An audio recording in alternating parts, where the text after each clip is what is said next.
Shalom TV, celebrating Jewish culture. Aleph-Bet, Ret, Gimel, Dalet, Hey, Vav, Zayin, Chet, Tet, Yud, Kaf, Chaf, Lamed, Mem, Nun, Samech, Ayin, Pei, Fet, Tzadi, Kuf, Reish, Shin, Sin, Taf. Now I think I've said enough.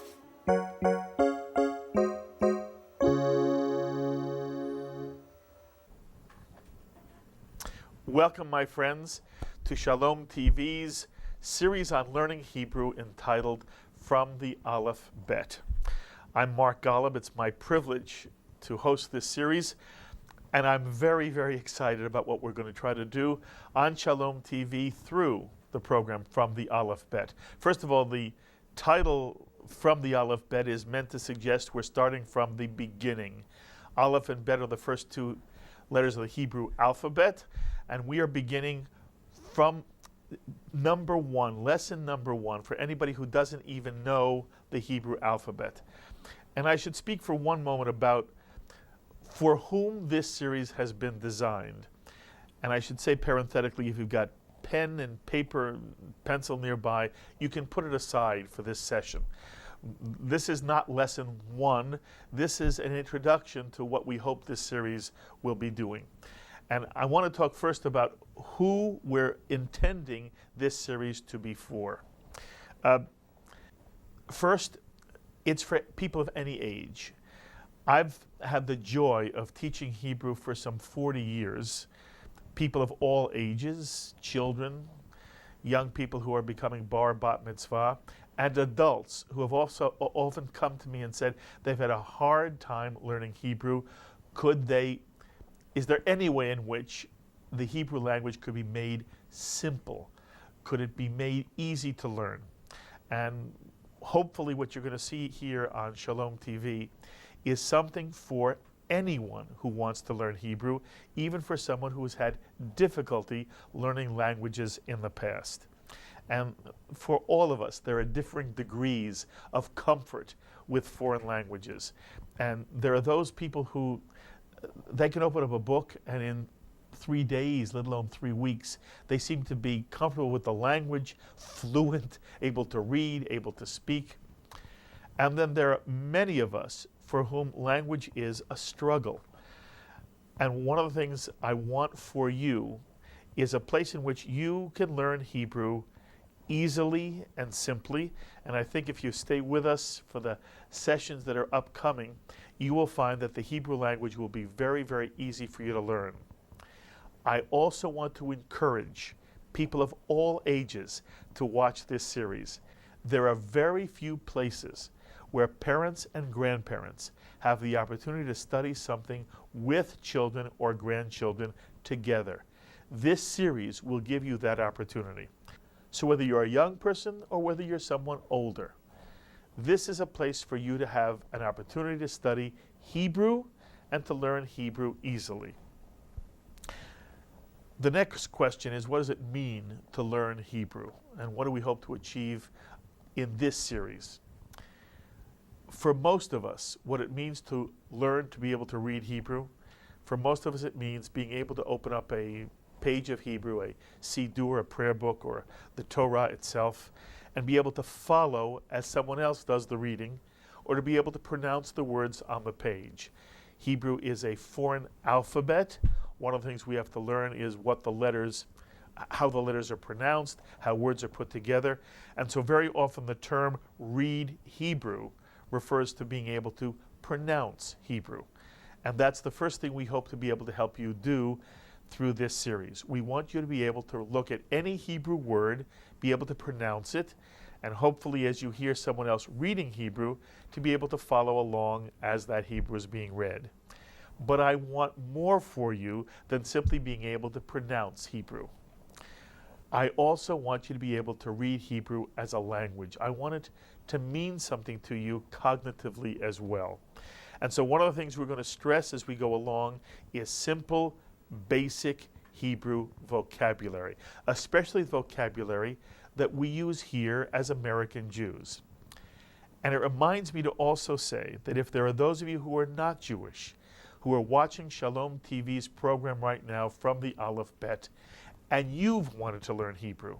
Not only will this series teach you the Hebrew alphabet and how to pronounce Hebrew words, but you too will learn some of the basic Hebrew vocabulary that American Jews use in their daily expression and experience with Judaism.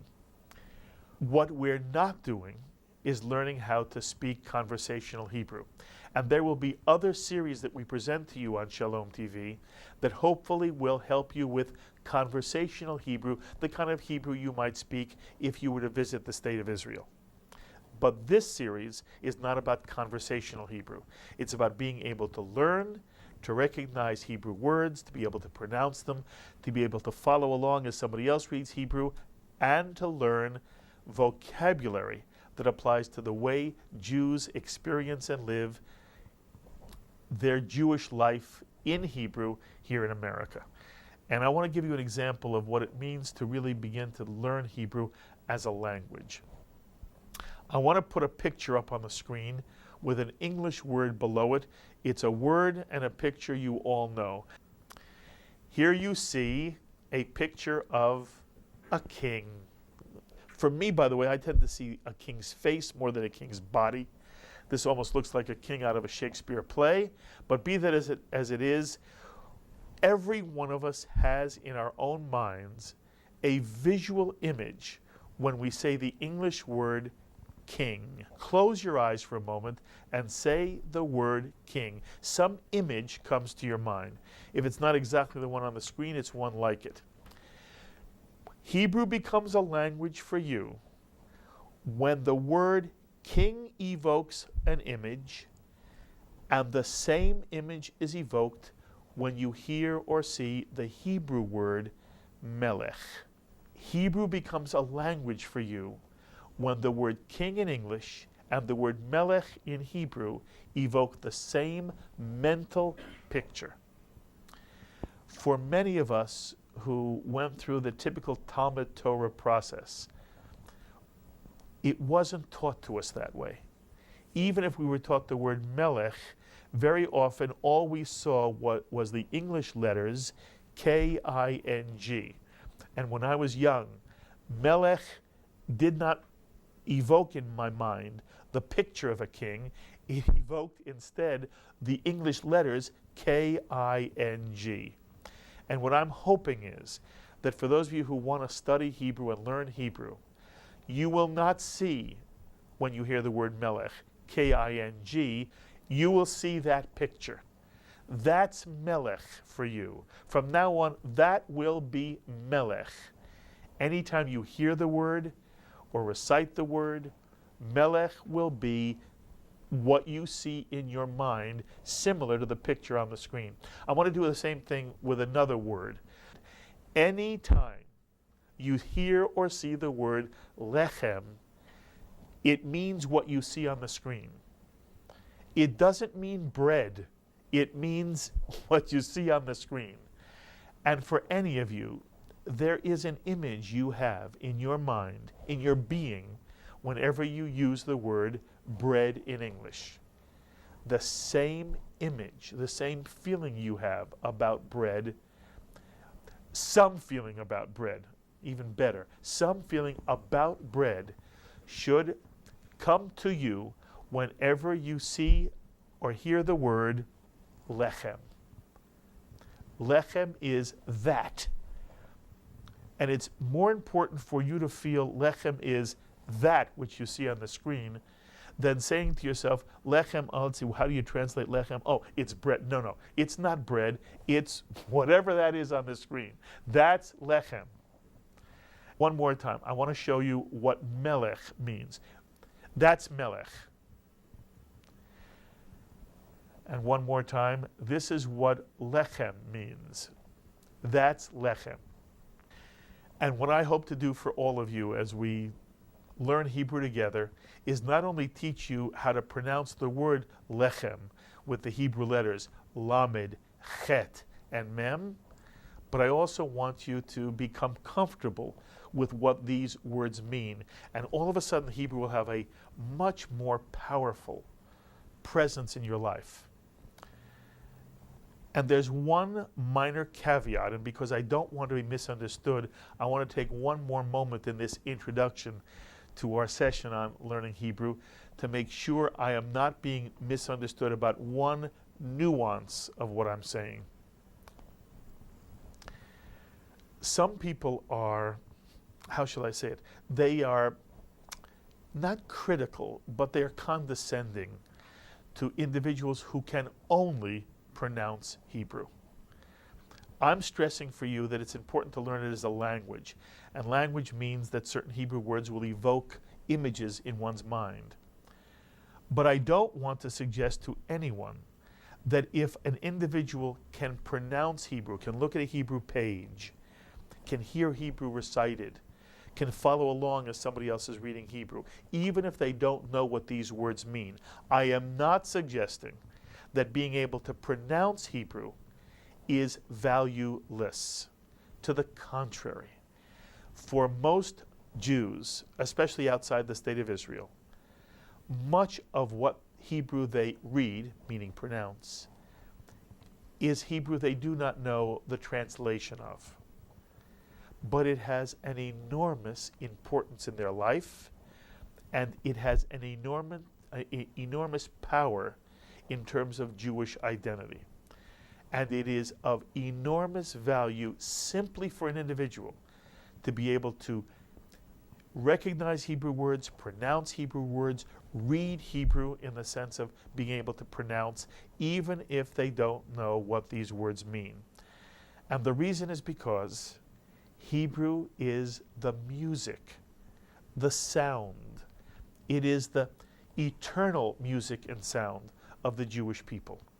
It's the sound that links every individual Jew to every other Jew, no matter where that Jew lives in the world.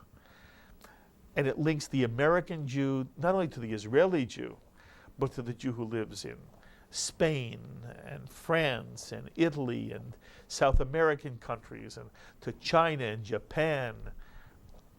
Anywhere Hebrew is spoken, regardless of what the vernacular is, Jews are linked by that language. And I've had the wonderful opportunity to travel to foreign countries with my wife. And our most recent trip was to Italy. And on Shabbat, we visit the great synagogue of Rome. It was just a magnificent, I get goosebumps even thinking about it. We're sitting in the great synagogue in Rome. She's upstairs with the women. I'm downstairs with the men. And everybody around me, very few people in that room spoke English, but they all were bonded together, bound together, united in the liturgy of the Jewish prayer, which is in the Hebrew language.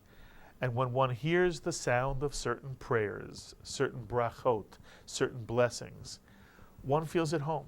I was at home in that great synagogue in Rome because of the Hebrew language and because of the people I was sitting with. And there are key, central, fundamental prayers, statements that Jews make, which have wonderful meaning in English. There's no notion in the Jewish tradition that God is limited to the Hebrew language. Any language that one can speak, one can utter, even a silent language, in some wondrous way, whatever God there is in this universe, that God hears prayers, any language. But the Jewish people's way of expressing themselves, both in prayer and in study and in day-to-day life, has been Hebrew. And there is something called the Shema. The Shema is the most important single sentence in the Jewish tradition. And again, if there are some of you who are not Jewish who are watching right now, you should know, Jewish children are taught the Shema as soon as they are able to understand. The Shema is the essence of Jewish existence. Can we put the Shema, by the way, up on the screen? This is the Shema in Hebrew, in the Hebrew language. And the words read, Shema Yisrael, Adonai Eloheinu, Adonai Echad. And in English, those words mean, hear, O Israel, in the sense of listen, Israel, The Lord our God, the Lord is one. This is the line that is taught to young children as soon as they are able to learn anything. It's the line that is said as one goes to sleep at night. It's a line, according to the Jewish tradition, that should be said when one awakes in the morning. And in the history of the Jewish people, it is the Shema which has been used if one knows one is at the end of one's life. It's the last sentence of Jewish identity and of, in some way, faith in eternity that the Jew utters.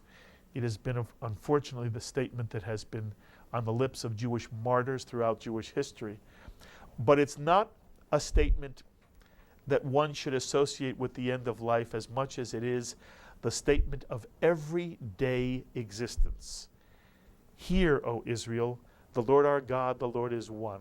Shema Yisrael, Adonai Eloheinu, Adonai Echad. And even if there are Jews who couldn't tell you what each word in that Shema means, to be able to see it on the screen, to be able to hear it recited, to be able to see it on a page and feel comfortable with it, to feel that it belongs to the individual seeing it or reading it or hearing it.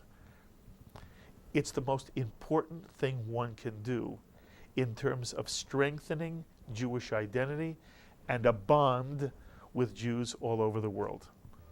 And it is also the Hebrew language typified by this Shema, which links every Jew living today with every Jew who has ever walked this earth, with all the generations, the parents and the grandparents and the great-grandparents, the great-great-great-grandparents, all the way back to Avraham Avinu in some wondrous symbolic way.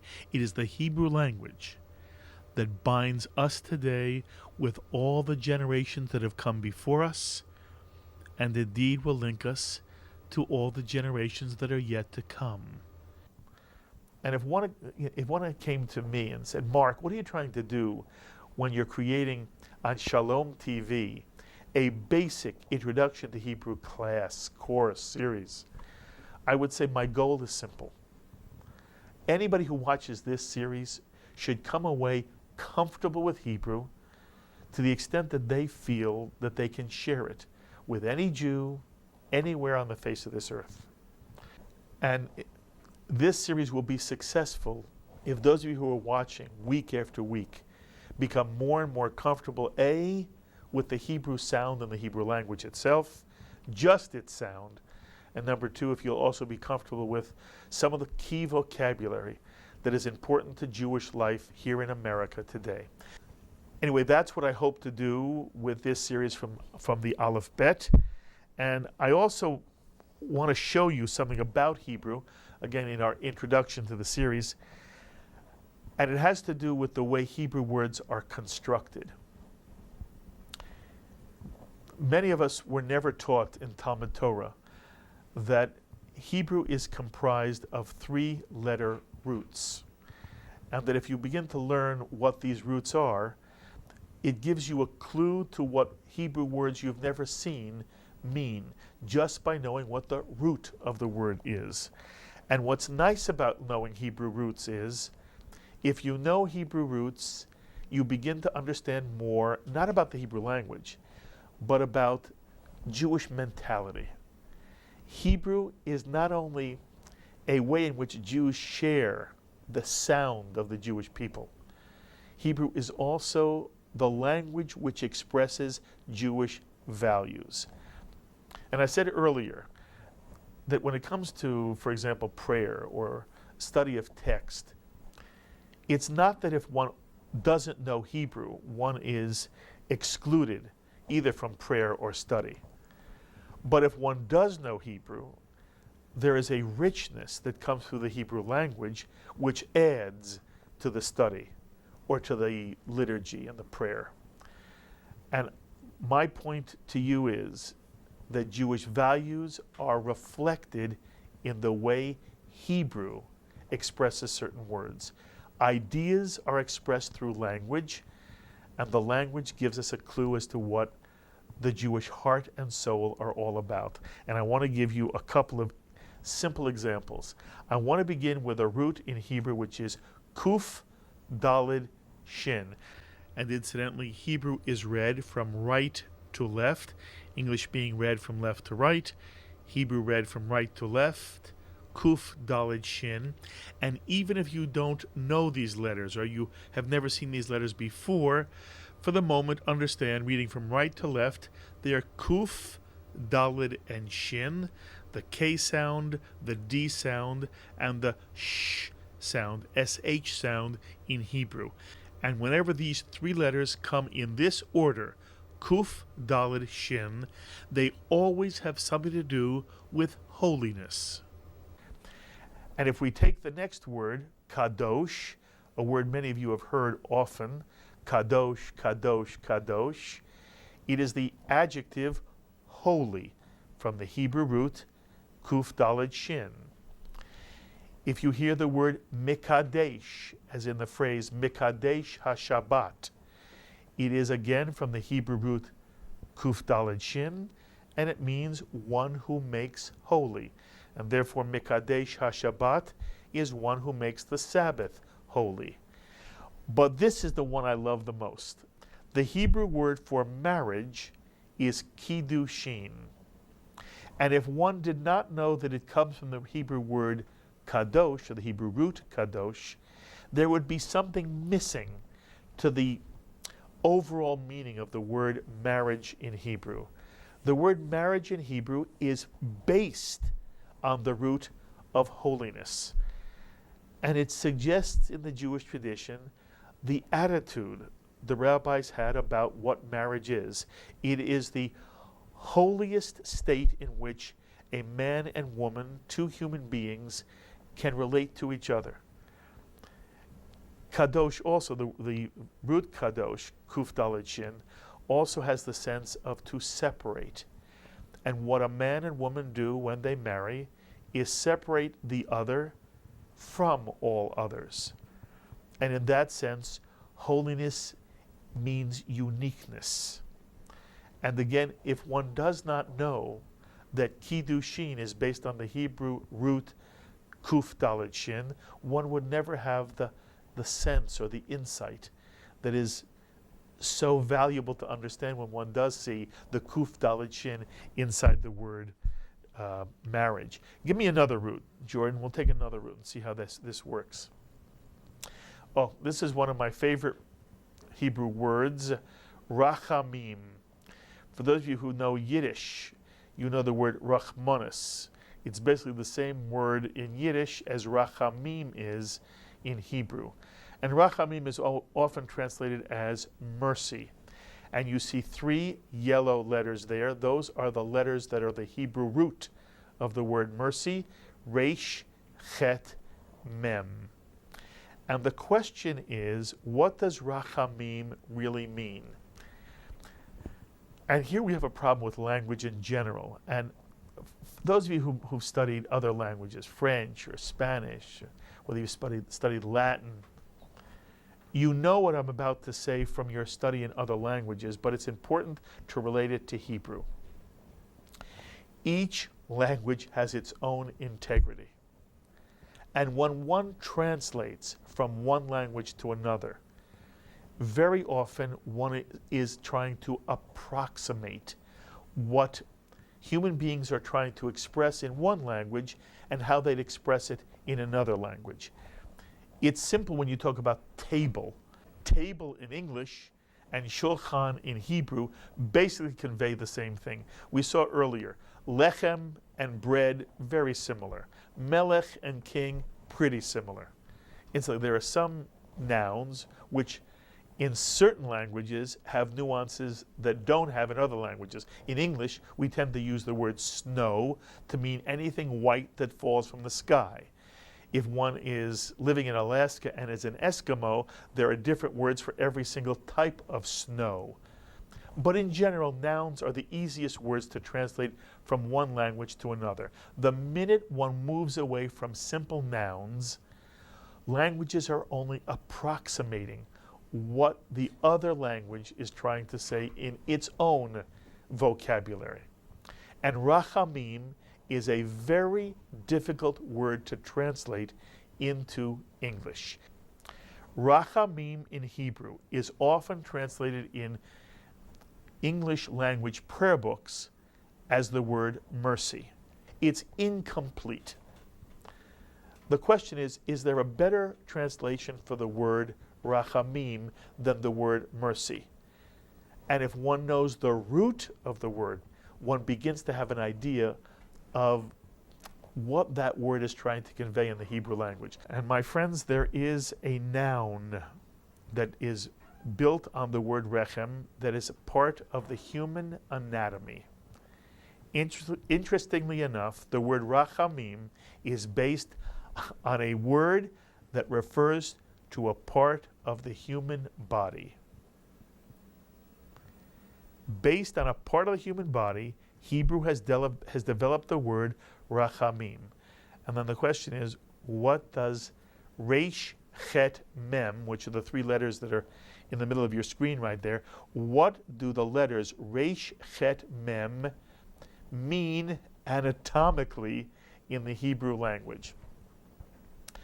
My guess is, unless you know, it would be very difficult for you to guess. But I'll give you one moment to let it percolate in your mind. Rechem is part of the body, and it is the essence of the word rachamim, which we tend to translate mercy. Your hint is, it is part of the female anatomy. Resh, chet, mem is a part of the female anatomy. The actual word is rechem, and lo and behold, rechem is the word for womb. And if one understands that the Hebrew word rachamim comes from the Hebrew word rechem, one understands that the Hebrew is trying to convey the kind of emotion, the kind of love, and even love is an incomplete word, the kind of emotion that a mother who carries a child inside her body for 9 months and then gives birth and very often holds that infant to her breast and nurses this new life, this child, this miracle. It is something unique for a mother. And I am not suggesting for one moment that fathers don't love their children. And I have 5 children. I adore my children. I am crazy for my children. I am nuts for my children. Just nuts. I just adore them. And yet I don't need to compete with the love their mother has for them. Their mother's love for my children, Ruth's love for our children, is just, it's otherworldly. It is divine in a different nature. And it's not about wanting to be politically correct. I want to be politically correct too, but it's not about being politically correct. It's about, I don't want to offend any family where the father is taking as much of a parenting role as is possible. I'm not suggesting anything about, in any negative way about what it is to be a father. But there is something miraculous about this birth process, which a mother understands and which we fathers, men, can only stand in awe of. And I have seen birth. I've been in the room and watched birth. I am in awe of what women, mothers, bring into this world. And so it does not surprise me. There's nothing about this that offends me as a father who's crazy for his children, to be able to say to you that when I see a mother cradle a child, when I see the way mothers tend to deal with their children throughout their life, that there is something spectacularly wonderful, uniquely spectacularly wonderful about mother love. And that's what Rachamim is based on. Rachamim isn't mercy. It's the kind of extraordinary, all-encompassing, always forgiving, unconditional love which a mother tends to have for the child this mother has brought into the world. And the genius of the Jewish tradition is that the word rachamim is based on the word rechem. And all I am saying is that it's the way in which Hebrew opens up windows into the Jewish mind and the Jewish soul. We will learn more about the Jewish mentality from Hebrew than we will from an English translation of anything. And one of the things I hope from the Aleph-Bet does is begin to sensitize those of you who are watching to the way in which the Hebrew language conveys Jewish values. Jewish values. And there are many other words I could give you, and as we study together some of the vocabulary that we're going to be doing in the series that we call From the Aleph-Bet, as we do words that are in fact based on interesting insights into the way Hebrew roots relate words to other words, which do not happen in English. The relationships are different.